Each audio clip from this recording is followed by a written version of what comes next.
Hello everyone. Today we talk about how to fix the app of Booking.com. We will go to settings.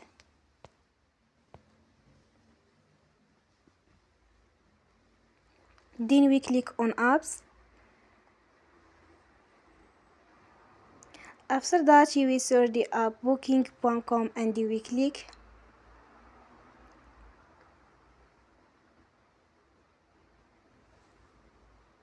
Then you will on for stop. After that you will go to storage. Then we click on clear cache.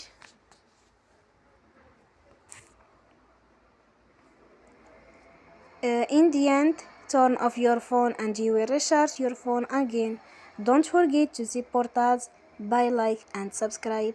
See you next time and thank you for watching.